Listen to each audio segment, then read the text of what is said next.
Hello everyone. It is February 17th, 2015. It's Tuesday. It's Harp Tuesday. And sorry I skipped a week.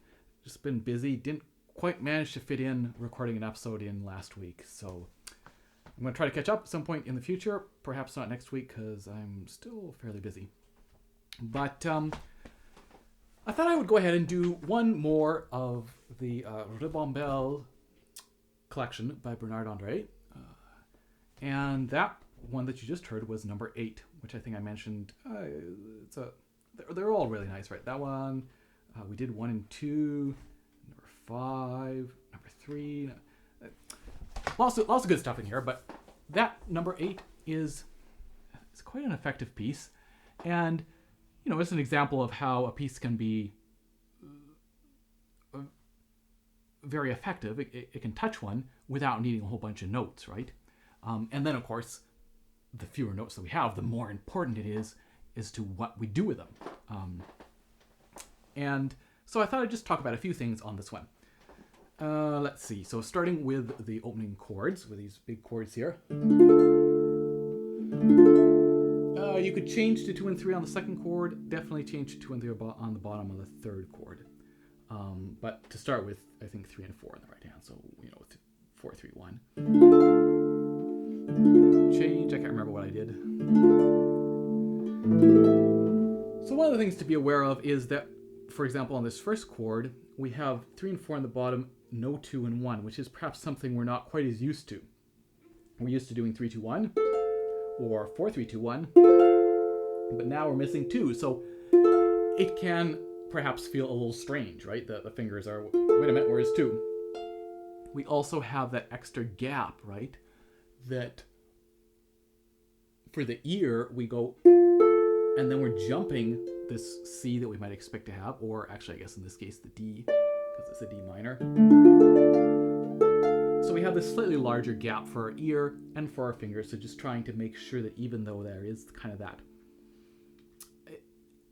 extra space there, that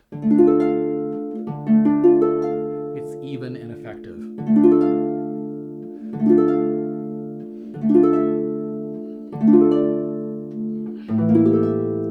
We can probably take a little bit extra time on that fourth chord, the start of the second bar. It's kind of a neat, crunchy chord.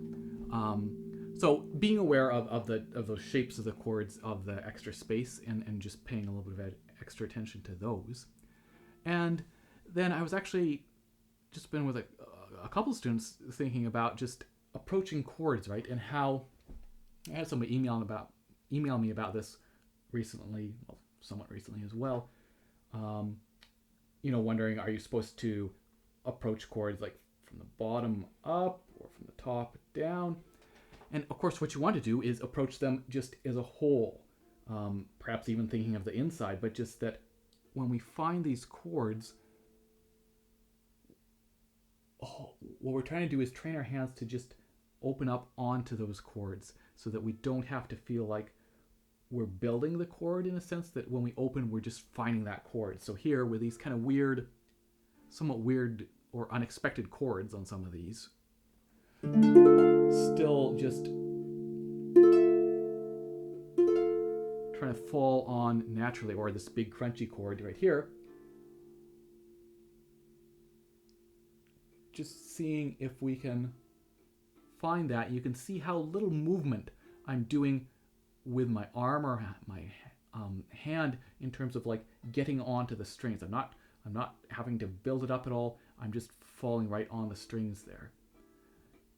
And so that's a great thing to practice and to be able to do on something like this. To just find those chords. Going on, I know he has these connected, but I just like 2-2 for the... To my mind, throughout this piece, we're hearing it's kind of like a raindrop or something, right? Each note, boing, boing, just rather than a sense of singing a connected. There's a connection between each note, but it's not like, say, a violin where or a voice where we can really transition smoothly from one note to the note next. In this case, this is a little more or like bells, where boing, we're having this beautiful note, and then we get this next beautiful note. And so I think this idea of coming off helps get across the type of sound that we want and the type of transition from note to note of that note ringing and leading us into the next one. So just some of these little things that sometimes end up helping make things easier for us. Coming here in the third bar,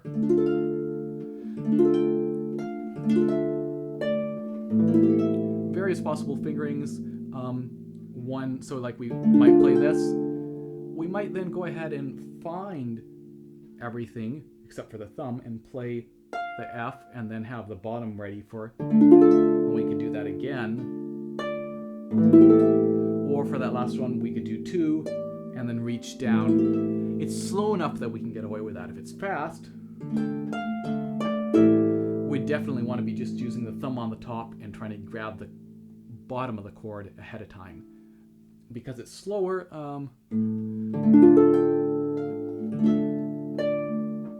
I think I did just go 2 and then find the rest of this chord. Again, something to play around with. Start of the second line, we have these beautiful unbroken chords, right? So again, just trying to make sure that they're really together and crisp. And what have we got? We've got this. And there I sat on that chord. It was a fairly slow break because it's kind of a neat moment where we can expand it a little bit. Here I'm doing...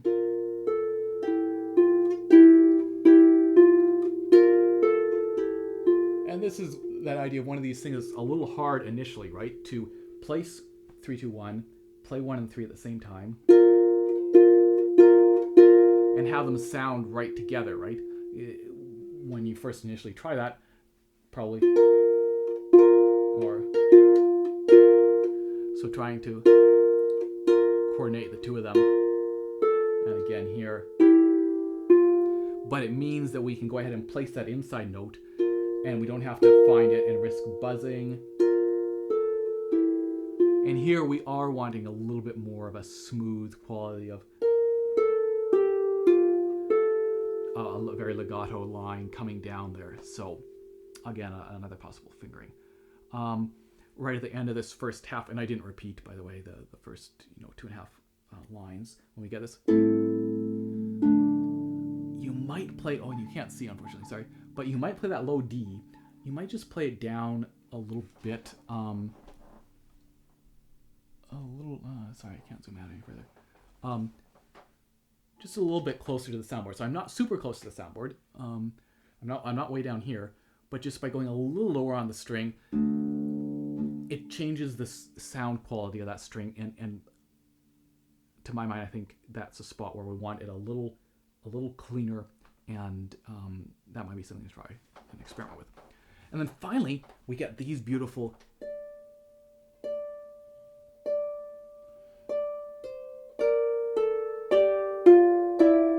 really important, of course, to make sure that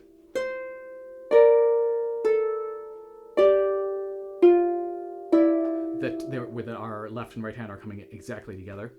And these, again, these are these kind of like bell, like boing, boing, boing, that gradually build up.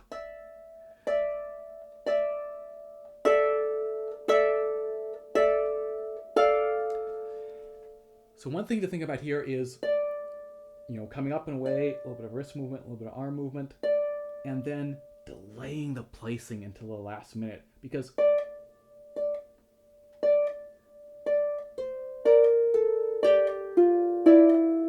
it doesn't quite have the effect that we want, right? So we're waiting, opening up, getting the finger ready to get back on the string, but not on the string yet until the last minute. And if I do it down here, of course, it rings longer. So you can see, obviously, there's a little bit of sound of me placing again. but I'm masking most of the sound by the fact that I'm playing, right? So that, yes, it's getting stopped, but because I'm playing, our ear picks up the fact that it's getting played again and kind of covers up the fact that it's getting stopped. So that can be a great practice, just seeing if you can repeat a note, right? Like take any note. Can you just repeat it and have it be as long as possible, right? Have that each note last until the next one. So just delaying the placing. And then a sense of building throughout this whole section, right?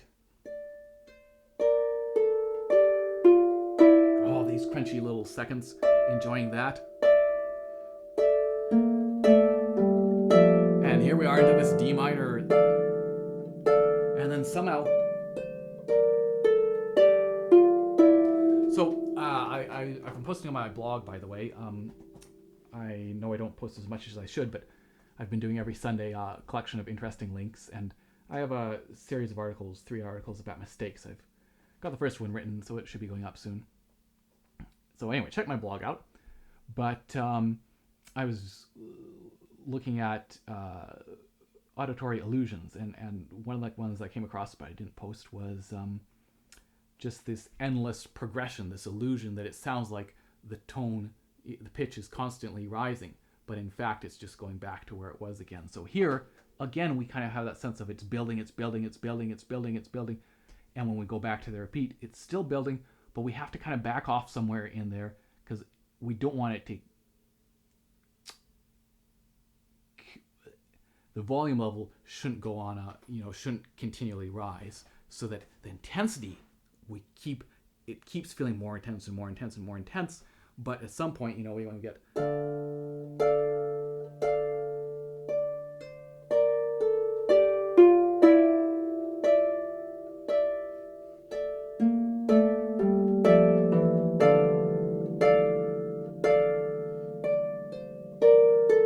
So it's like kind of, you pick some spots to back off just a little bit so that we have room to then continue to bring the volume up a little bit to make it more intense. So for example, the start of a bar is perhaps we back off just a little bit in volume to give that illusion of the intensity continually rising. And the end, if I play this more, I would have a better idea of exactly how I wanted to do the end. It's a spot where I think one just has to play it a bunch to figure out exactly how you want to end it, right? So we have this... Paying attention to the left end. How much of a retard you want to do there and exactly how you want to finish it off. So I felt, as I read through this today and then recorded it, it was okay, but if I spent, a month on it, I would probably get to the point where, yes, this is exactly how I want to do it. So a great spot to think about and work on. So there you have it. Ribambelle number 8. And so this is definitely a great collection, which can be played again on the lever harp. Doesn't have any lever changes on the pedal harp, and would make a great sort of... you could try to do all 10. It would make, I think, does he give you a total playing time for all these? No, but it would be probably about an 8-minute piece or something like that. A 7 or 8-minute piece, maybe. Pretty substantial little concert piece. And yeah, they're all well worth learning. So hopefully that was useful, and I will see you perhaps next week, but more likely in 2 weeks' time. Cheers.